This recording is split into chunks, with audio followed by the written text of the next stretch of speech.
Apakah kamu berada di titik paling bawah dalam kehidupanmu? Merasa semua pintu dunia tertutup rapat dan kehilangan orang-orang yang paling kamu cintai. Nabi Muhammad sallallahu alaihi wasallam pernah mengalaminya dalam diam. Sebuah masa yang begitu gelap, sepi, dan penuh air mata.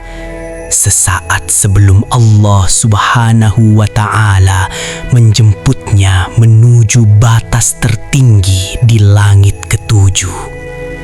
Perjalanan suci ini sama sekali bukan sekedar keajaiban fisik semata, melainkan sebuah pelukan cinta terdalam dari Sang Maha Pencipta untuk hambanya yang sedang terluka sangat parah. Tahun kelabu itu tercatat dalam sejarah Islam sebagai Amul Huzni atau Tahun Kesedihan. Kesedihan pertama menghantam batin sang Nabi ketika sayap pelindung sekaligus belahan jiwanya, Sayyidah Khadijah, dipanggil menghadap Allah. Khadijah bukan sekadar sosok istri, ia adalah manusia pertama yang membenarkan risalahnya ketika seluruh dunia mendustakannya tanpa ampun. Kepergiannya meninggalkan lubang kosong yang begitu besar di hati sang Nabi. Sebuah rasa kehilangan yang amat menyayat hati setelah lebih dari 1/4 abad mereka berjuang bersama melawan kejamnya penolakan kaum Quraisy. Belum sempat kering air mata kesedihan itu, duka yang tak kalah berat kembali datang menyapa kalbunya.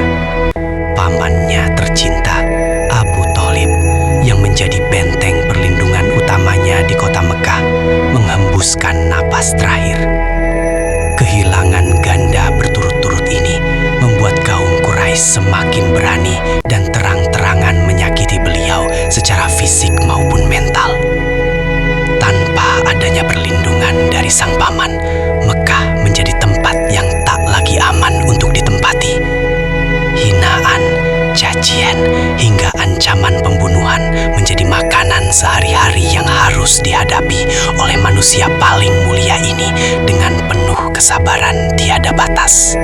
Berusaha mencari secercah harapan baru, beliau melangkahkan kakinya yang lelah menuju kota Thaif.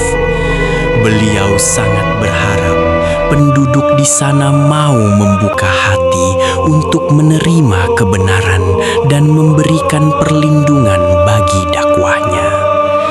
Namun sungguh malang, yang didapat justru penolakan yang jauh melebihi batas kemanusiaan. Penduduk Thaif mengusirnya dengan kasar, melemparinya dengan batu tajam hingga kakinya yang mulia mengalirkan darah. Di bawah sebuah pohon anggur kuno yang rindang, beliau beristirahat dengan tubuh penuh luka dan hati yang hancur berkeping-keping. Menengadahkan wajah ke langit, mengadukan segala kelemahannya hanya kepada Allah semata. Tepat pada saat kepedihan itu memuncak, malaikat penjaga pegunungan datang menawarkan sebuah pembalasan yang setimpal. Malaikat itu meminta izin untuk menimpakan 2 gunung besar kepada penduduk Thaif yang telah bersikap sangat kejam kepadanya. Namun, apakah sang nabi yang sedang berduka dan terluka itu memendam amarah? Sama sekali tidak. Dengan kelembutan hatinya yang luar biasa agung, beliau justru menolak tawaran tersebut dan mendoakan agar kelak dari tulang sulbi mereka akan lahir generasi yang menyembah Allah. Sebuah cerminan kesabaran tingkat tinggi dari seorang rasul yang diutus sebagai rahmat bagi semesta alam. Pada suatu malam yang diliputi kesedihan, dalam keheningan Makkah yang mencekam, sang Nabi berbaring di dekat bangunan suci Ka'bah, tepatnya di area Hijr Ismail. Matanya mungkin terpejam karena kelelahan yang teramat sangat, tetapi hatinya tidak pernah berhenti berzikir memuji kebesaran Allah.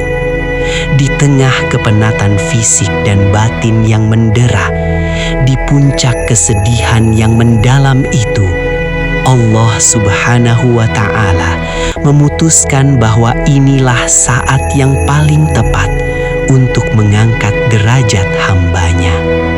Kesedihan dan penolakan di bumi akan segera dibalas dengan sambutan paling agung dan meriah di langit semesta. Tanpa disangka, langit malam Makkah tiba-tiba memancarkan cahaya keemasan yang begitu menyejukkan pandangan.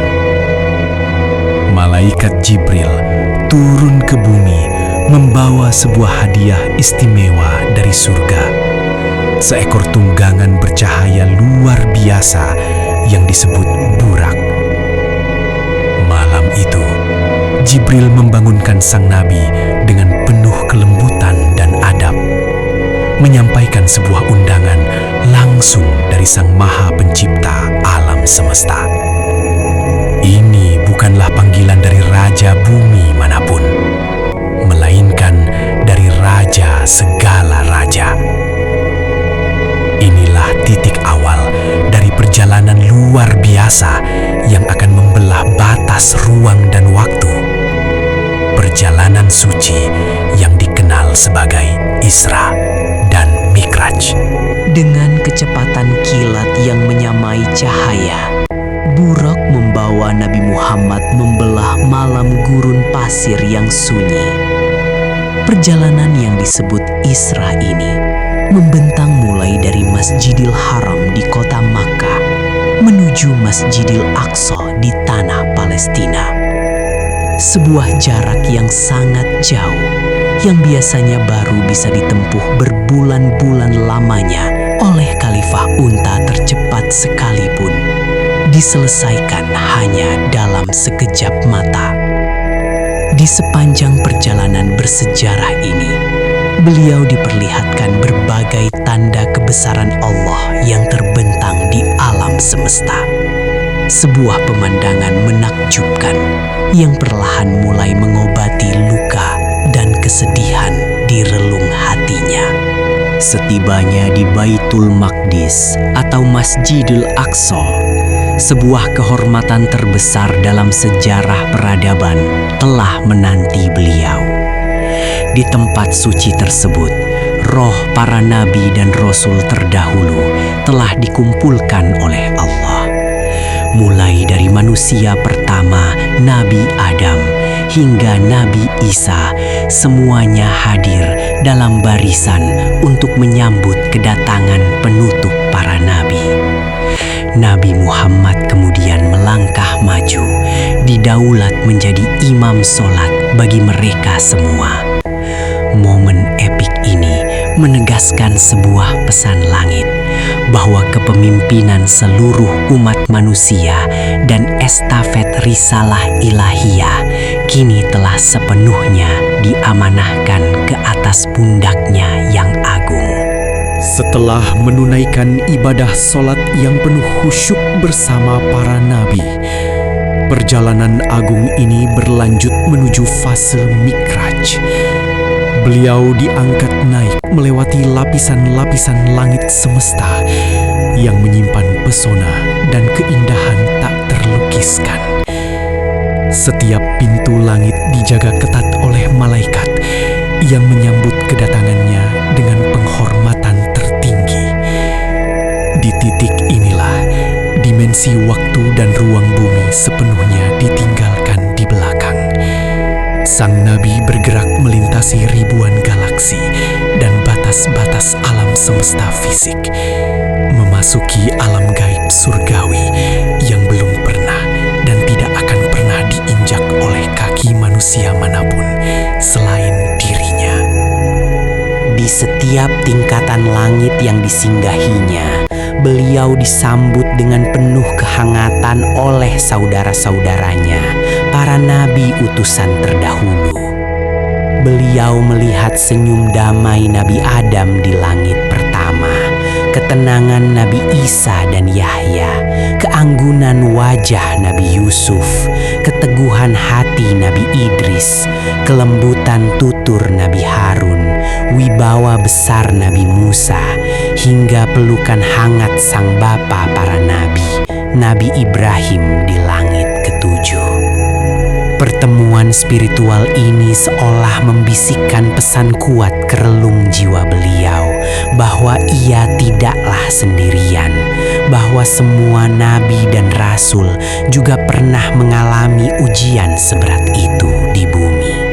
Puncak dari segala perjalanan ini akhirnya bermuara di Sidratul Muntaha, sebuah batas terjauh dari segala ciptaan yang tidak bisa dilewati oleh makhluk apapun, bahkan oleh malaikat Jibril sekalipun. Di tempat yang keindahannya membuat akal manusia berhenti bekerja ini, Jibril menghentikan langkahnya dan membiarkan Nabi Muhammad berjalan maju sendirian. Inilah momen paling epik dalam sejarah penciptaan jiwa manusia, sebuah pertemuan paling sakral dan rahasia antara seorang hamba yang sangat dicintai dengan Tuhan semesta alam yang maha mencintai. Sebuah kedekatan yang belum pernah dicapai siapapun. Di titik puncak kerinduan spiritual ini, sang Nabi berdialog langsung dengan Allah Subhanahu wa Ta'ala tanpa perantara malaikat. Di tempat yang dipenuhi cahaya rahmat inilah syariat paling mulia, yaitu sholat 5 waktu, diwajibkan bagi umatnya. Sholat sama sekali bukan sekedar ritual kewajiban fisik, melainkan kado terindah yang dibawa langsung dari langit. Sholat adalah mi'rajnya orang-orang yang beriman, sebuah sarana abadi bagi umat Muhammad untuk ikut merasakan kedekatan dengan Allah, mengadukan segala kesedihan di dada, dan memohon pertolongan dikala dunia terasa begitu sempit dan menyiksa. Sebelum fajar pagi menyingsing di ufuk timur, Nabi Muhammad telah dikembalikan ke bumi, berbaring kembali di tempat semula di kota Mekah. Namun, sesuatu yang sangat besar dan mendasar telah berubah dalam dirinya. Pria yang malam sebelumnya diimpiti oleh kesedihan luar biasa dan keputusasaan, kini terbangun dengan hati yang seluas samudra. Luka yang tergores akibat kehilangan orang-orang tercinta dan kejamnya penolakan kaumnya telah disembuhkan total oleh cinta Sang Pencipta. Beliau kini sepenuhnya siap menghadapi dunia dengan kekuatan baru, membawa cahaya kebenaran yang akan menerangi peradaban hingga akhir zaman. Kisah agung Isra dan Miraj adalah sebuah bukti nyata bahwa setelah datangnya kesulitan besar, pasti akan selalu ada kemudahan yang menyertai. Ketika penduduk bumi menutup pintu rapat-rapat dan mengusirmu, ketahuilah bahwa Allah selalu bersedia membuka pintu langit selebar-lebarnya untukmu. Jika di hari ini kamu merasa berada di titik terendah dalam hidup, kehilangan segalanya, dan tidak ada lagi yang tersisa selain air mata kesedihan, ingatlah kembali kisah mulia ini. Teruslah bersujud dan merendah, karena terkadang Allah membiarkan kita jatuh sedalam-dalamnya hanya agar kita tahu betapa indahnya diangkat oleh tangannya menuju cahaya kebahagiaan sejati.